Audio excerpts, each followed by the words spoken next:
You are not lazy, you are paralyzed. There is a massive difference. A lazy person is content in their stagnation. They sit on the couch, watch TV, and feel peace. That is not you. You sit on the couch, but your mind is running a marathon. You are building empires in your head, rewriting your future, analyzing every possible outcome, and berating yourself for not moving. You are exhausted from the work you haven't even started yet. Society looks at you and sees a slacker. But I look at you and I see a burning engine with the brakes locked. The truth is terrifying. Your laziness is not a lack of drive. It is a direct symptom of an ambition so massive, so crushing that your biological survival mechanism has pulled the emergency brake. You are suffering from high potential underachievement. And if you don't unlock the brake today, you will burn out the engine without ever moving an inch. Most people will tell you to just do it. I am going to tell you why you can't until you understand the dark psychology of your own resistance. We are going to perform an autopsy on your inaction. Phase 1, the curse of the visionary. The Vinci Paradox. History tells a story about Leonardo da Vinci. We see him as a genius, a god among men. But his contemporaries, they saw a man who couldn't finish anything. He would stare at the Last Supper for days without painting a stroke. He left statues unfinished. He abandoned inventions. Patrons called him unreliable, lazy, difficult. Why? Because Da Vinci suffered from the curse of the visionary. He could see the perfection in his mind so clearly that the act of bringing it into reality was painful. Reality is flawed. The vision is pure. This is where you live. You are addicted to the potential of who you could be. In your mind, you are a billionaire, a fitness icon, a best-selling author. In the safety of your imagination, you never fail. You never stutter. You never make a bad investment. The moment you start working, you introduce the possibility of failure. You introduce friction. You introduce mediocrity. So you choose the safety of the dream over the brutality of the work. This is what researchers Elliott and Fryer call motivational ambivalence. It is a civil war in your brain. Part of you wants to conquer the world. Approach motivation. The other part of you is terrified that if you try and fail, you will lose the only thing you have left. The belief that you could have been great. Think about that. It is a dark, twisted logic. As long as you don't try, you can tell yourself, I could do it if I wanted to. You keep the genius label in your pocket. I'm just lazy, you say. I'm just procrastinating. No, you are protecting your ego because if you tried your absolute hardest, gave it 100% and still failed, that would destroy you. That would prove you aren't special. So you self-handicap. You stay in bed. You delay the project until the night before. Why? Because if you get a C- on a project you started at 3:00 a.m., you can say, well, I didn't really try. Your laziness is a shield. It protects the fragile god living in your basement. But this shield is heavy and it is crushing your spine. You are not protecting your potential. You are suffocating it. You are trading a life of reality for a hallucination of greatness. The world does not pay you for what you could do. It pays you for what you have done. The graveyard is full of people who had potential. Do not join them. Phase 2, the dopamine of the architect. Let's go deeper into the neurochemistry of your stagnation. Why do you love planning so much? You buy the journals, you download the apps, you create the color-coded schedule, you research the perfect workout routine for 6 hours. And when you are done planning, you feel good. You feel accomplished. You feel like you've done the work. This is a biological trap. Your brain, specifically the mesolytic dopamine system, is not very good at distinguishing between a vivid visualization of success and the actual achievement of it. When you spend 3 hours planning your business, your brain releases dopamine. It gives you the reward before you have paid the price. You are getting high on your own future. This is the architect's fallacy. You fall in love with the blueprint and lose interest in the construction. Construction is dirty. It is loud. It is tedious. Laying bricks is boring. Drawing the castle is exciting.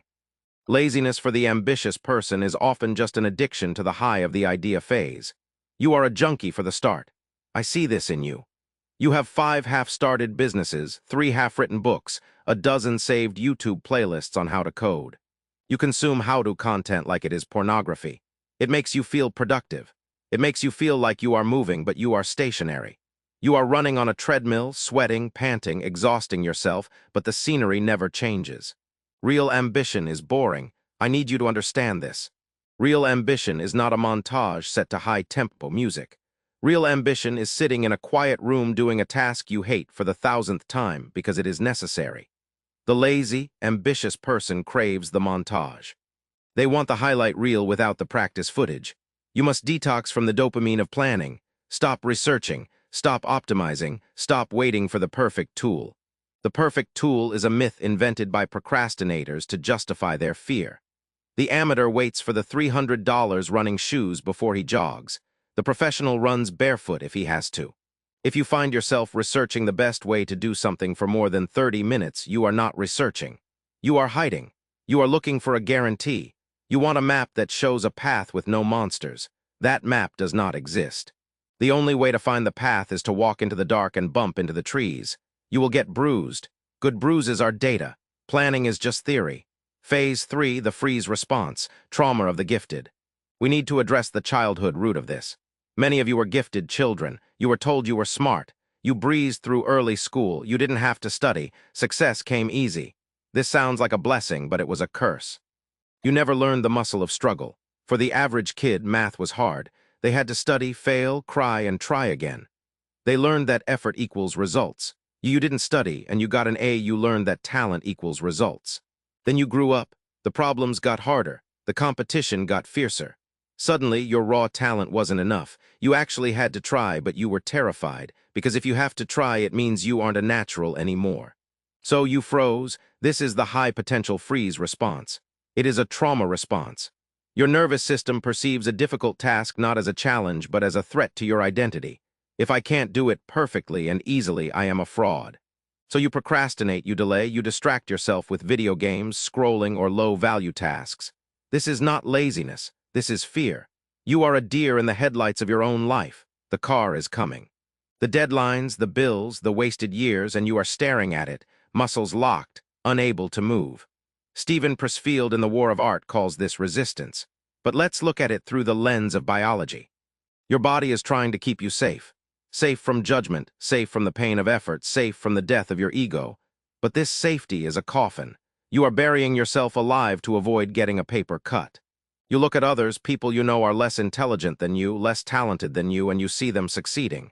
It makes you sick. It makes you bitter. I could do that better, you think. Then why aren't you? Because they are not afraid to look stupid. They are not afraid to be clumsy. They are not burdened by the weight of being special. They are free to suck. And because they are free to suck, they eventually get good. You are not free. You are trapped in the prison of your own high standards. You need to lower the bar, not for the outcome, but for the start. Give yourself permission to be an idiot. Give yourself permission to produce garbage. The first draft of everything is garbage. The first workout is weak. The first video is awkward. If you cannot tolerate the garbage, you will never reach the gold. You must kill the gifted kid inside you. He is a ghost. He is haunting you. Tell him I am not special. I am a worker. The moment you admit you are not special, you become dangerous, because you stop protecting an image and start doing the work. Phase 4, the paradox of energy, Newton's law of the mind. I'm just too tired. This is the lie you tell yourself at 6:00 p.m. You have worked a job you hate, or maybe you haven't done much at all, but you feel drained. You feel like you have nothing left to give to your passion. So you watch Netflix, you scroll, you numb. But here is the paradox. You are not tired because you did too much. You are tired because you did too little of what matters. Suppressed ambition is physically exhausting. Holding back a flood requires more energy than releasing it. Every time you have an idea and you ignore it, your body spends energy repressing it. Every time you know you should be working and you choose the couch, your brain spins in a cycle of guilt and shame. Guilt is a metabolic, expensive emotion. It burns glucose. It drains your adrenals. You are exhausted from the war in your head. If you actually started the project, if you just wrote 500 words or did 20 minutes of exercise, you would find that you suddenly have more energy, not less. Action creates energy. Stagnation breeds fatigue. This is Newton's first law applied to the psyche. An object at rest stays at rest. An object in motion stays in motion. The hardest part is the friction of the start. The first 10 minutes. This is where the laziest, ambitious people die. They cannot overcome the static friction. They wait to feel like it. Let me tell you a secret about high performers. They never feel like it. Do you think the athlete feels like waking up at 4:00 a.m.? Do you think the CEO feels like having the difficult firing conversation? No, they have decoupled their action from their feeling. You are a slave to your mood. You treat your mood like a god. Oh, the god of motivation is not with me today, so I cannot work. You are a pagan worshipping a fickle deity. Stop checking your internal weather report to see if you can work. It doesn't matter if it's raining in your head, you work in the rain. And the strange thing, once you start working, the sun usually comes out. The mood follows the action. The action does not follow the mood. You are waiting for inspiration to strike you like lightning. Lightning hits the people who are standing on the roof with a metal rod, screaming at the sky. It does not hit the people hiding in the basement. Get on the roof. Phase 5, weaponized inaction. The Bill Gates theory. Now let's flip the script. Is it possible that your laziness is actually a superpower? Bill Gates once said, "I choose a lazy person to do a hard job because a lazy person will find an easy way to do it." There is a difference between passive laziness, stagnation, and strategic laziness, efficiency. The ambitious, lazy person hates wasted effort. They hate inefficiency. This can be your greatest asset if you harness it. You procrastinate because you intuitively sense that the task is bloated, unnecessary, or poorly designed. Your brain is rejecting the grind. The grind-set culture tells you to work 16 hours a day. Your lazy, ambitious brain says, "That's stupid. I want to do it in 2 hours." Listen to that voice. And this is the critical but, you must actually do it in the 2 hours. Don't use efficiency as an excuse for zero output. Use your laziness to build systems. If you hate answering emails, don't just ignore them. Build an automation, write templates, hire an assistant. If you hate going to the gym, don't just skip it. Buy home equipment so you have zero travel time. The lazy, ambitious person is the one who invents the wheel because dragging rocks is too hard. But you have to invent the wheel. You can't just sit on the rock and complain about the weight. Ask yourself, am I avoiding this work because I am scared or because I know there is a better way? If it's fear, you must push through. If it's efficiency, you must build the system. Be ruthless with your energy. The lazy person wants the maximum return for the minimum investment. That is the definition of a good investor. Apply that to your life, but be honest with yourself. Are you being efficient or are you just being a coward? Most of the time it is cowardice dressed up as looking for a better way. There is no better way than doing the work. Sometimes you just have to drag the rock. Phase 6, the shadow of the parent. We must go darker. We must look at who you are performing for. Often the lazy but ambitious person is rebelling against an authority figure. Maybe you had a parent who was demanding, controlling, do your homework, clean your room, be a doctor. Your only defense mechanism as a child was refusal. Passivity became your rebellion. You can make me sit here, but you can't make me work. Now you are an adult. The parent is gone or they are not in the room, but the authority figure has moved inside your head. You have internalized the tyrant. Part of your brain sounds like your father or your mother. You need to do this. You're wasting your life. And the other part of your brain, the inner child, rebels. No, you can't make me. You are locked in a power struggle with yourself. You are procrastinating to prove to yourself that you are free. I don't have to do it if I don't want to. But this is a false freedom. You are cutting off your nose to spite your face. You are destroying your own financial future just to give the middle finger to a voice in your head. This is counterwill. It is the instinct to resist being controlled. But you must realize you are the one trying to control you, and you are the one resisting you. You are both the prisoner and the warden. How do you break this? You must change the language. Stop saying I have to go to the gym, I have to write this script. Have to implies slavery. The rebel in you will fight it. Change it to I choose to. I choose to go to the gym because I want to look dangerous. I choose to write this script because I want to be heard. Reclaim your agency. When you realize that your ambition is yours, not your parents', not society's, but yours, the resistance begins to fade. You are not doing this for them. You are doing this for the version of you that is screaming to be let out. We have diagnosed the disease. We have seen the rot in the floorboards. You see the ego, the fear, the chemical addiction to planning, and the rebellion against control. But diagnosis is not a cure. Now we must pick up the scalpel. How do we surgically remove the paralysis? The answer is not willpower. Willpower is a battery and yours is dead. The answer lies in psychological momentum and a concept I call the micro-betrayal. We are going to dismantle your resistance brick by brick, and it starts with understanding the most dangerous addiction of all the addiction to tomorrow. Phase 7, the micro-betrayal, the Trojan horse. We have established that your brain is a fortress designed to keep you safe from the danger of work. The moment you approach the gate with a massive goal, I am going to write a book. The archers on the wall, your amygdala start firing. They see a threat, they shut you down. You cannot storm the gate. You will lose, you must use a Trojan horse. I call this the micro-betrayal. You are going to betray your own laziness by doing something so small, so insignificant that your brain doesn't even register it as work. If you want to run, do not tell yourself, I am going for a run. That is a declaration of war. Tell yourself, I am just going to put on my shoes. That is it. Your brain says, fine, shoes are harmless. We can do shoes. Once the shoes are on, you say, I am just going to step outside. Fine. Outside is safe. I am just going to walk to the corner. Fine. By the time you are at the corner, you are already moving. The friction is gone. You might as well run. You tricked the guard. You snuck the ambition past the ego. This works for everything. Don't write a script. Just open the document and name it. Don't clean the house. Just pick up one sock. You are lowering the activation energy. Most ambitious people have an ego that demands grandeur. If I can't do a 2-hour workout, it's not worth it. That is your arrogance speaking. And your arrogance is keeping you fat. The micro-betrayal requires humility. It requires you to admit that you are currently too weak to face the big goal head-on. So you sneak up on it. It feels ridiculous. It feels beneath you. Good. If it feels beneath you, it means your ego isn't threatened. And if your ego isn't threatened, you will actually do it.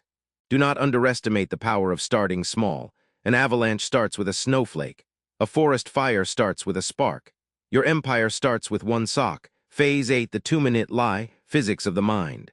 Let's escalate the micro-betrayal. We use the 2-minute lie. This is based on the physics of static friction versus kinetic friction. Pushing a car from a dead stop is brutal. Keeping a moving car rolling is easy. You are stuck in static friction. The 2-minute lie is the push. Tell yourself, I will do this task for 2 minutes. If I hate it after 2 minutes, I have full permission to stop.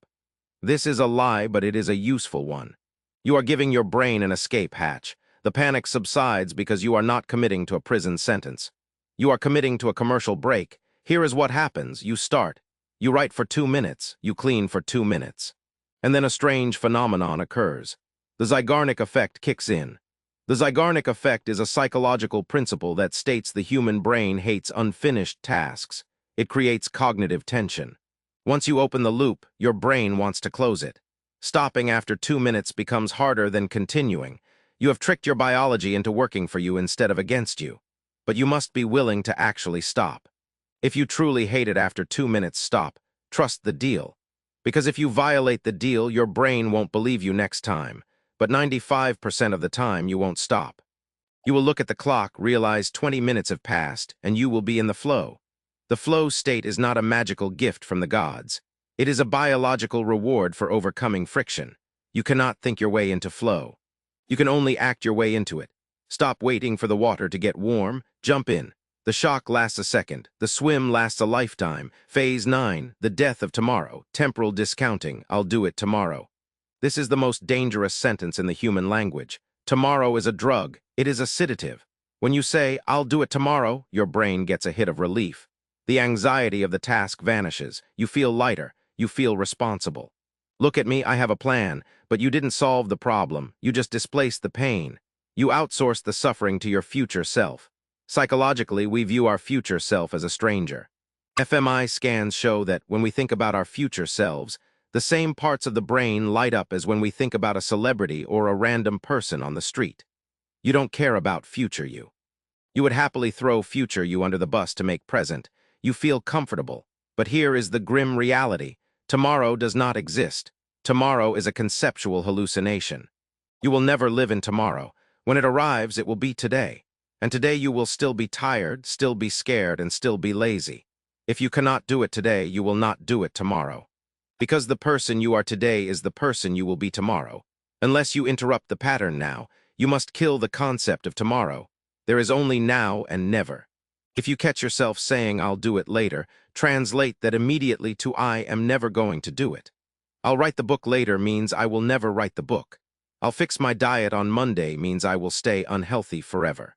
Feel the weight of that. Does that scare you? It should. If you are okay with never, then fine. Delete the goal. Admit you don't want it. But if never terrifies you, then now is your only option. You must treat tomorrow like a toxic friend who is trying to sabotage you. Do not listen to him. He is a liar. He tells you he will have energy. He won't. He tells you he will have time. He won't. Do the work now while you are tired, while you are busy, while you are uninspired. That is the only way it gets done. Phase 10. The architecture of boredom, dopamine starvation. We live in an era of weaponized distraction. Your laziness is often just overstimulation. Your brain is so flooded with cheap dopamine, TikTok, Instagram, sugar, porn, news that it has lost the ability to pursue slow dopamine. Work is slow dopamine. Building a business is slow dopamine. Reading a book is slow dopamine.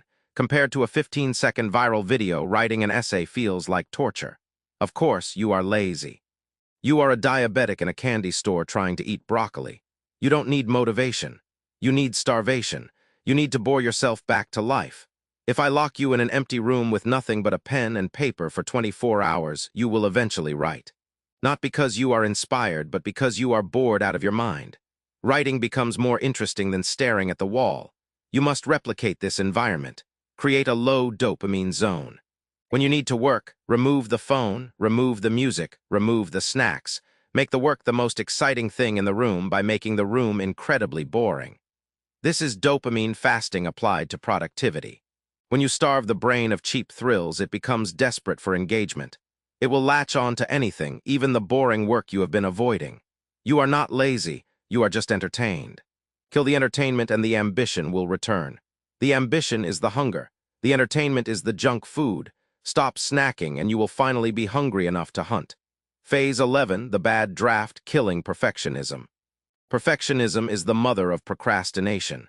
You are waiting to do it right. And because you don't know how to do it right yet, you do nothing. You are protecting your masterpiece from the reality of your current incompetence. You must embrace the bad draft. Give yourself permission to produce absolute trash. Tell yourself, I am going to write the worst page of text in human history. I am going to record the most awkward video on YouTube. I am going to create a business plan that a child would laugh at. This liberates you. If the goal is trash, you can't fail. There is a parable about a pottery class. The teacher split the class into two groups. Group A was told, you will be graded on the quantity of your work. If you make 50 of you, you get an A. Group B was told, you will be graded on the quality of your work. You only need to make one pot, but it must be perfect. At the end of the semester, the best pots, the most beautiful, perfect, symmetrical pots, all came from Group AY. Because while Group B was sitting around theorizing about the perfect pot, paralyzing themselves with analysis, Group A was throwing clay every day. They were making mistakes. They were learning the feel of the mud. They were iterating. Quantity leads to quality. You are sitting in Group B planning your masterpiece while the stupid people in Group A are outlapping you because they aren't afraid to make ugly pots. Make ugly pots. Make a mess. The only way to clean up a mess is to make it first.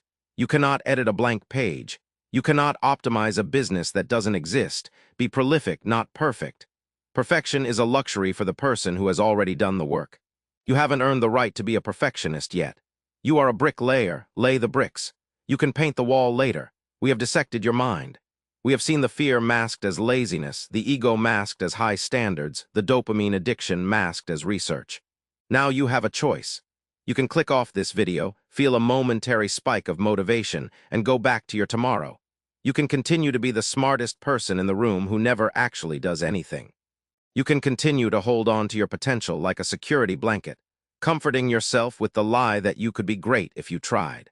Or you can let go of the blanket. You can step into the cold. You can admit that you are not special until you prove it. You can embrace the micro-betrayal. You can embrace the too minute lie. You can embrace the trash. The laziest, ambitious person is a sleeping giant. That is the truth. You have an engine inside you that terrifies you. That is why you keep it off. You are afraid that if you turn it on, it will consume you. It might, but it is better to be consumed by your own fire than to rot in the cold. The pain of regret is far heavier than the pain of discipline. Regret is a slow poison. It kills you over decades.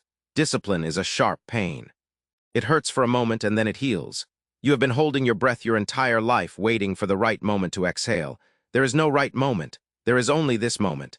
Exhale, move, do not wait for the feeling. The feeling is a liar. Do the thing you are avoiding. Do it poorly. Do it for 2 minutes. But do it. Because the only thing more tragic than a life without ambition is a life where the ambition was strangled by the fear of using it. You are not lazy. You are asleep. Wake up. But be warned. Once you wake up, you will realize that laziness was only the first layer of defense. Beneath the laziness, there are darker things. There are reasons why you needed to stay small. There are shadows in your psyche that we haven't even touched yet. Waking up isn't the end of the war. It is just the moment you finally pick up a weapon. The real battle, the battle for your mind, your soul, and your legacy starts after you get off the couch. And that battle requires weapons they don't sell in the self-help aisle. If this opened your eyes, understand this is only what I can show publicly. There are videos I cannot upload for everyone. There are aspects of dark psychology that I simply cannot discuss publicly on YouTube without being censored or demonetized. The algorithm suppresses the most powerful information. Those exist behind the join button. If you're still here, you're not like the others. Subscribe if you haven't. But if you want what's hidden, click the join button and step into the architect level. You will unlock exclusive uncensored videos that dive into the deepest parts of the human psyche. Most won't, that's the point.